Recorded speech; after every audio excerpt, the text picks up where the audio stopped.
പൊതുബോധം സൃഷ്ടിച്ചെടുത്തൊരു പൊതുബോധത്തിൻ്റെ മുഖത്തേറ്റ അടിയാണ് ഒന്നാമത്തെ പ്രതി ഈ ഒളിക്യാമറയിൽ കുടുങ്ങി പറയുന്ന കാര്യങ്ങളെന്ന്. നമുക്കറിയാം, നമ്മൾ പോരാടിയതെല്ലാം മിനി അടക്കം ഒരു മാധ്യമ സ്ഥാപനം എന്ന നിലയിൽ റിപ്പോർട്ടർ TV അടക്കം, അത് നികേഷ് കുമാർ ആണെങ്കിലും റോഷിവാൽ ആണെങ്കിലും ഒക്കെ പോരാടിയതടക്കം ഈ വലിയ പൊതുബോധ നിർമ്മിതിക്കെതിരായിട്ടായിരുന്നു. ബാലചന്ദ്രൻ്റെ വാക്കുകൾ നമ്മൾ കേട്ടു. അതിലെ വളരെ പ്രധാനപ്പെട്ട കാര്യങ്ങൾ, ഹാഷ് വാല്യൂ മാറിയ വിവരം പുറം ലോകം ഞെട്ടലോടുകൂടി അറിഞ്ഞത്. അപ്പോഴെല്ലാം പൊതുബോധം വിശ്വസിച്ചിരുന്നത് ഇയാളിത് ചെയ്യുമോ എന്നാണ്. ഇപ്പോൾ ഒന്നാം പ്രതിയുടെ വായിൽ നിന്നു തന്നെ നേരത്തെ പോലീസിന് രേഖപ്പെടുത്തിയിരുന്ന കാര്യങ്ങളാണെങ്കിലും ഒരു ക്യാമറയ്ക്ക് മുന്നിൽ, ഒരു ഒളിക്യാമറയ്ക്ക് മുന്നിൽ അയാൾ അറിയാതെ ആ കാര്യങ്ങൾ പറയുമ്പോൾ ആ പൊതുബോധത്തിനേറ്റ തിരിച്ചടി കൂടിയല്ലേ ഈ വെളിപ്പെടുത്തൽ TV മിനി? അല്ല, പൊതുബോധം അങ്ങനെ അരുണെ പറയരുത്. ഞാനിപ്പോൾ റിപ്പോർട്ടർ ചാനലുമായി ബന്ധപ്പെട്ടാണെങ്കിലും വിവിധ ചർച്ചകളിൽ ഞാൻ പങ്കെടുക്കുമ്പോൾ ലോകത്ത് മുഴുവൻ ഒരുപാട് മനുഷ്യർ ഈ കേസ് എന്തായി എന്നറിയാൻ ആകാംക്ഷയുള്ളവരും സ്വന്തം ജീവിതത്തിലെ പ്രശ്നമാണെന്നുള്ള രീതിയിൽ കരുതി സങ്കടത്തോടു കൂടി വിവിധ രാജ്യങ്ങളിൽ നിന്ന് ആളുകൾ എന്നെ വിളിച്ചിട്ടുണ്ട്. അപ്പോൾ പൊതുബോധം യഥാർത്ഥത്തിൽ അരുൺ പറഞ്ഞതാണ് എന്നെനിക്ക് ഈ പറയുന്ന അലപേഷഫും പറഞ്ഞതുപോലെ വലിയ PR സംഘങ്ങൾ ഇറങ്ങി കമന്റുകൾ ചെയ്യുക, വലിയ രീതിയിൽ പ്രചരണം നടത്തുക, പല ഓൺലൈനുകളിൽ അഭിമുഖങ്ങൾ സംഘടിപ്പിച്ച പ്രതികൾക്ക് അനുകൂലമായിട്ടുള്ള വേർഷൻ ഉണ്ടാക്കുക. അതാണ് ഞാൻ ചോദിച്ചത്, സൃഷ്ടിച്ച പൊതുബോധ നിർമ്മിതി എന്ന് പറഞ്ഞത് ജനങ്ങൾ വിശ്വസിച്ചു എന്നല്ല. ഓക്കെ. അപ്പോൾ ഇപ്പം ഞാൻ ഇതിനോട് ആലോചിച്ചു, ഈ എന്നെ ക്രൂശിക്കുന്നു എന്നും പറഞ്ഞിട്ട് 8ാം പ്രതി കൊടുത്ത ചില ഇൻ്റർവ്യൂവിൽ പോലും സാധാരണ ജനങ്ങൾ അതിനോട് വരുന്ന കമൻ്റ് എന്ന് പറഞ്ഞു കഴിഞ്ഞാൽ പൂർണ്ണമായും കേരള സമൂഹം ഇത് ഈ 8ാം പ്രതി തന്നെയാണ് ചെയ്തതെന്നുള്ള ബോധത്തിൽ നിൽക്കുന്നു എന്ന് തന്നെയാണ് എനിക്ക് തോന്നിയിരിക്കുന്നത്. അത് പോട്ടെ, അതിപ്പോൾ ഇപ്പോൾ കോടതിയുടെ തീരുമാനങ്ങൾക്ക് നമ്മൾ വിടുകയാണ്. കോടതിയിൽ ഇപ്പോൾ പൾസർ സുനിയെ 1ാം പ്രതി എന്ന് പറയുന്ന ആൾ ഇപ്പോൾ നിങ്ങളുടെ ഒളിക്യാമറയിൽ പറഞ്ഞു എന്ന് പറയുന്നതിൽ കുറേ കാര്യങ്ങൾ ഓൾറെഡി പ്രോസിക്യൂഷൻ കോടതിയിൽ പ്രൂവ് ചെയ്യപ്പെട്ടിട്ടുള്ള കാര്യങ്ങളാണ്. അതാണ് എനിക്ക് പറയുന്നത്, പ്രൂവ് ചെയ്യപ്പെട്ടിട്ടുള്ളതാണ്. ഞാനിത് ആരോപണമല്ല, പ്രൂവ് ചെയ്യപ്പെട്ടിട്ടുള്ള കാര്യങ്ങളായിട്ടാണ് എനിക്ക്, കാരണം എല്ലാ ദിവസവും കോടതിയിൽ ഇരിക്കുന്ന ഒരാളാണ് ഞാൻ. എനിക്ക് മനസ്സിലായിട്ടുള്ളത്, എൻ്റെ ബോധ്യത്തിലുള്ളത്. പിന്നെ ആ കാര്യങ്ങൾ എന്ത് എന്ന് പറയാൻ എനിക്ക് ചില പരിമിതികളുണ്ട്. കോടതിയിൽ ഞാൻ ഈ കൊട്ടേഷൻ കൊടുത്തത്, ഈ 1.5 കോടിയുടെ ഇടപാട്, അതിൽ പണം കൈപ്പറ്റിയത്, എങ്ങനെയാണ് ഈ ആക്രമണം വേണമെന്ന് പറഞ്ഞത്, ആക്രമണത്തിന്റെ രീതി എന്തായിരുന്നു, അതൊക്കെ ഇപ്പോൾ നമ്മുടെ ഒളിക്യാമറയിൽ തുറന്നു പറയുന്നുണ്ട്. ഈ കാര്യങ്ങളൊക്കെ തന്നെയായിരിക്കും താങ്കൾ ഉദ്ദേശിച്ചിട്ടുണ്ടാവുക. അത് ഇപ്പോൾ ഇത് മൊഴിയിൽ വന്നിരിക്കുന്ന ഒന്നാമത്തെ പ്രതി അയാളുടെ ശബ്ദത്തിലൂടെ നമ്മളോട് പറയുകയാണ്, അത്രമാത്രമേ ഉള്ളൂ. അത് മാത്രമല്ല, 313 ഈ ഇപ്പോൾ പറഞ്ഞ കാര്യം ഒഴിച്ച് ഉള്ള കാര്യങ്ങൾ യഥാർത്ഥത്തിൽ ഈ A1 313 പ്രോസിക്യൂഷൻ അനുകൂലമായി സംസാരിച്ചിട്ടുള്ളതുമാണ്. അരുൺ കേട്ടോ, അതായത് 313 എന്ന് വെച്ചാൽ എന്താണെന്നറിയാലോ, ഈ ട്രയൽ കഴിഞ്ഞിട്ട് പ്രതിനോട് കുറ്റം ചെയ്തിട്ടുണ്ടോ എന്ന് ചോദിക്കുന്ന, ഇന്ന സാക്ഷികൾ ഇന്നത് പറഞ്ഞിട്ടുണ്ട്, നിങ്ങൾക്ക് എന്താണ് പറയാനുള്ളത് ചോദിക്കുന്നതിൽ ദിലീപിൻ്റെ കേസ് എന്ന് പറഞ്ഞത് പരിപൂർണമായും ഈ A1 അറിയില്ല, ഒരു തരത്തിലും എനിക്ക് പരിചയമില്ലാത്ത ഒരാൾ എന്നതാണ്. അപ്പോഴും 313 വന്നു കഴിഞ്ഞപ്പോൾ ഏറ്റവും അടുത്ത പരിചയമുള്ള ഒരാൾ എന്ന നിലയിലാണ് 313 ഈ A1 പലതും പറഞ്ഞിരിക്കുന്നത്. അതേസമയം കോടതിയിൽ A1 അഭിഭാഷകൻ കുറ്റം ചെയ്തിട്ടില്ല എന്ന നിലയിൽ തന്നെയാണ് പറഞ്ഞിരിക്കുന്നത്. അപ്പം നമ്മളിത് അങ്ങനെ കാണണം.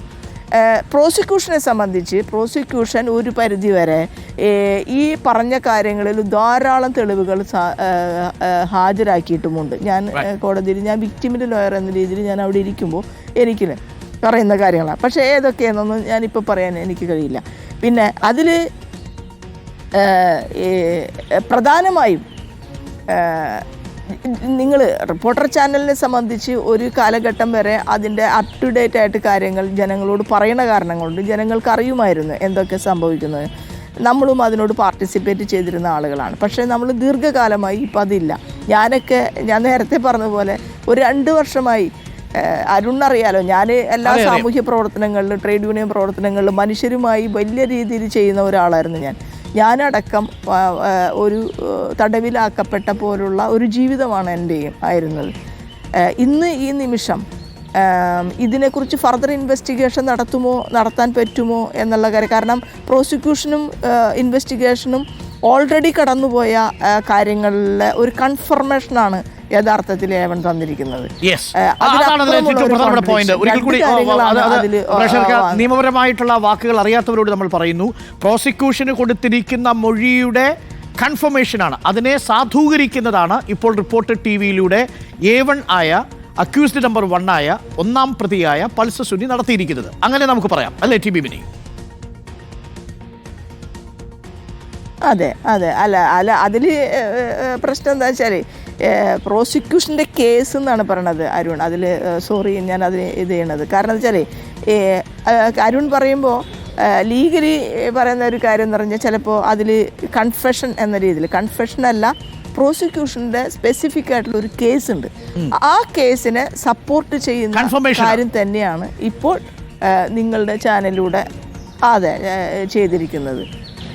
ഇതിനെ നമ്മൾ ഇപ്പം നേരത്തെ എക്സ്ട്രാ ജുഡീഷ്യൽ കൺഫെഷനോ അതൊന്നും എത്രമാത്രം കോടതിക്ക് എടുക്കാൻ പറ്റും, എത്രമാത്രം എടുക്കില്ല, അത് കാരണം ഞങ്ങൾ ട്രയൽ പൂർണ്ണമായി കഴിഞ്ഞു. ഇനി 11-ാം തീയതിക്കുള്ളിൽ കേസ് തീർക്കണം എന്നുള്ള ഒരു കൃത്യമായിട്ടുള്ള ഒരു ഡയറക്ഷൻ കോടതി കൊടുത്തതായിട്ടാണ് ഞാൻ അറിഞ്ഞിട്ടുള്ളത്. അതുകൊണ്ട് തന്നെ ഈ വർഷമെങ്കിലും ഈ മാസമെങ്കിലും ഇത് തീരുമെന്നുള്ള ഒരു പ്രതീക്ഷയിലായിരുന്നു വിക്റ്റിമിന് വേണ്ടി നിൽക്കുന്ന ഞാനടക്കമുള്ള ആളുകളും. പക്ഷേ ഇനിയിപ്പോൾ എന്ത് സംഭവിക്കുമെന്ന് നമുക്ക് നാളെ പറയാൻ പറ്റുള്ളൂ, ഇന്ന് പറയാനായിട്ട് സാധ്യമാവില്ല. പിന്നെ ഇൻവെസ്റ്റിഗേഷന്റെ കാര്യമില്ല എന്നാണ് എനിക്ക് തോന്നുന്നത്. ഓക്കെ, ശരി.